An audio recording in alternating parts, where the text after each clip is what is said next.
All right, do we have this Candace Owens thing?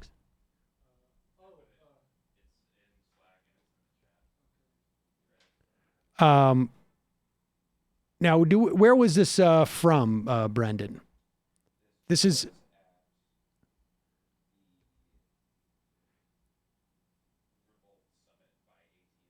Okay, this is at the Revolt Summit. I don't know what that even means, really, but it's and he's on and Candace Owens there on stage with the rapper T.I. The rapper T.I. And apparently, she's getting questioned about her statements regarding slavery. And this is fun to watch what happens when a conservative is out of her element. You call it their safe space. Yeah, exactly. But it's also gives us an opportunity to debunk something, since I've been so heavily invested in the Civil War for the past couple of weeks, listening to this podcast thing, to debunk Candace Owens, one of her favorite claims. And this is all one of the favorite claims of the right. But here, let's take it from the beginning here. This is the rapper T.I. with Candace Owens. Which period was America great that we're trying to replicate? Which era was it? Tell me. I think.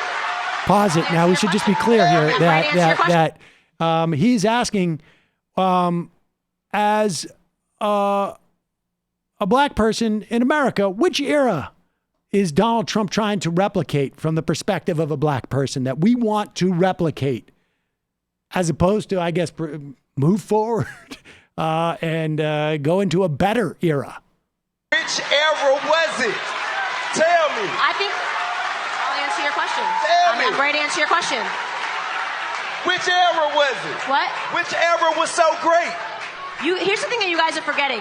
America was actually one of the slavery was all over the world. All over the world. America was. I'm not saying it's okay. So why are you saying oh? Amen.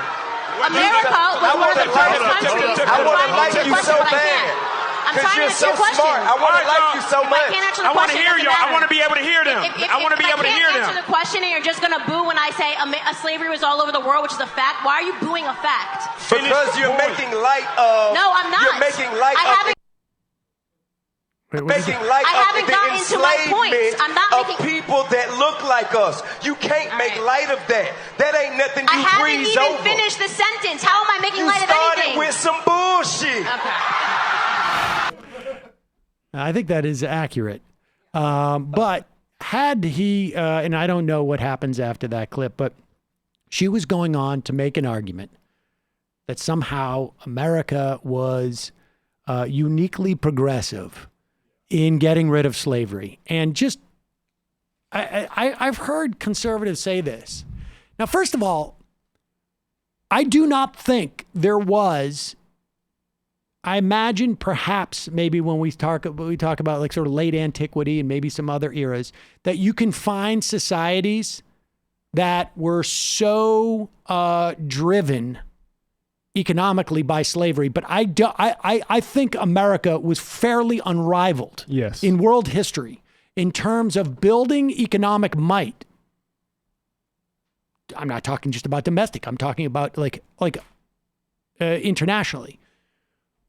Via slavery and it was not even just a feature of society, like society for a large part of this country was built around slavery. Now, aside from that being fairly unique American phenomena, I'm sure in history, like there may have been, like, when we talk about the Roman Empire, hundreds of years, eras where slavery existed in this country for over 200 years.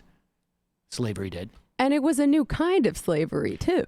I mean, it was unique probably in terms of, world history. You could not buy your freedom the same way you could as a Roman slave, as an example. Very big functional difference. But let's just address the specific claim that America is one of the first countries to get rid of slavery. 1792.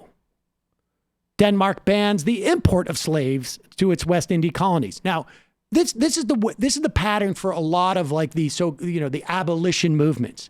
It will start first with you can't trade, you can continue to own your property. I'm using quotations because we're talking about human beings here, and certainly in the context of our country, the first thing. Let's not get to our country yet. 1807, Britain passes the Abolition of Slave Trade Act, outlawing the British Atlantic slave trade. United States passes the legislation banning the slave trade starting at 1808, but you still have an enormous number of slaves in this country. Spain in 1811 abolishes slavery, including its colonies. 1813, Sweden bans slave trading. 1814, Netherlands bans slave trading. 1817, France bans slave trading. Britain passes the Abolition of Slavery Act in 1833, ordering a gradual abolition of slavery in all British colonies. Portugal abolishes the slave trade in 1819. 1846, Danish governor proclaims emancipation of slaves in the Danish West Indies, abolishing slavery. 1848, France abolishes slavery. 1851, Brazil abolishes slave trading. 1858, Portugal abolishes slavery in its colonies. 1861, Netherlands abolishes slavery in Dutch Caribbean colonies. In the United States, slavery was abolished in 1865 via the 13th Amendment of the U.S. Constitution. Between the time that the Netherlands abolished slavery and the time that we passed the 13th Amendment, 700,000 Americans died. So this was not a casual process in which the slaves were emancipated. In fact, it wasn't until halfway through the war that it was about, the war was about emancipating all slaves. Prior to that, it was to limiting the slave trade. Prior to that was to say the western frontier was going to be slave free. Prior to that, it was just about we're going to contain in this area. And yes, President Lincoln tried to buy the slaves' freedom from the South. They had no interest. And so the idea that somehow America was uniquely good in the context of slavery is just completely ahistorical and diluted. Between 1836 and 1844, it was against the House rules to discuss slavery at all. You couldn't even bring it up. You couldn't even bring it up. Free speech. And then I will say this too, that very quickly in the context of Reconstruction, you had what amounted to slavery with basically tenant farmers. They were not, you as a freedman, you had no access to capital. You couldn't go. There was an attempt to start a bank that would loan to freedmen, but well, that's in that small period of time where the Northern soldiers, right, in Reconstruction, where actually, it's important to underline, and Killer Mike does later in that clip, that black people actually accumulated a lot of economic and political power in a very short period of time in that period. And much of it was taken away. And then it was all taken away. It was taken away by political, and there's a new Sidney Blumenthal book, actually, where he talks about, I mean, not only could you not have an idea conversation, in the 1850s, Charles Sumner was beaten on the floor of the Senate for talking about slavery. Yes. Physically beaten. Well, even if we ignore all of that history and say, the U.S. was no worse than any other country in terms of slavery, that doesn't answer his question, right? Right. It was a complete deflection of like where you're going to travel back. What era back. was good for black people? Well, all the other countries were bad for black people too. There was a brief moment in Reconstruction. It was very short. There also was, and we did an interview on the Northwest Territories, which at that time were Minnesota, Ohio, Michigan, I think. in the 1840s, where there were free black folk who had very profitable farms, all that was taken away by these states. They started to legislate, against property ownership for black people, et cetera, et cetera. I did an early illicit history. What was it, Matt? It was Wilmington, North Carolina? Yeah. And this is in some ways a positive example. It was a multiracial coalition. There was a building between, blacks and Reconstruction and poor whites to sort of generate, some version of kind of development for the whole city.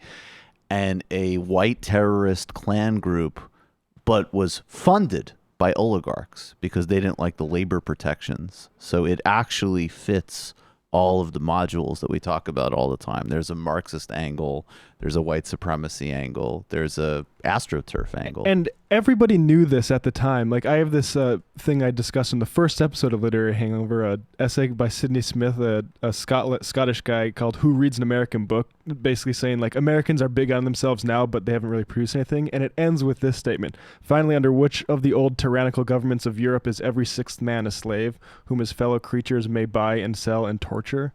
And when these questions are favorably answered, you can have your laudatory epithets. But like, everybody knew this. All literature at the time is like justifying, even if it was apologetic, it at least had to deal with the fact that they say they're an empire of liberty while having enslaved people even more than the rest of Europe was at the time. Well, the argument was that the South needs to have freedom to have its slaves. And economically, like, the northern states relied on that economy of like the sugar and later cotton plantations as much as the southern ones did. They were just a further down on the leg of the trade. Basically. Which is also how even in Europe it worked. Like, everybody should read King Leopold's Ghost, because it's a brilliant piece about how, like, the campaign that you needed to have against the atrocities that they committed in the Belgian Congo was also some version of, like, some people in Britain being like, well, there's these new pamphleteers for human rights in Africa. Belgium's messed up. You should focus on that. Exactly. Yeah, where do you think the cotton came from in all of those new garment factories in England? Another good parallel to today, actually. That's an amazing book, I just have to say. King Leopold's Ghost. People always ask for book recommendations. That's one of the best books I've ever read. All right, folks. We've run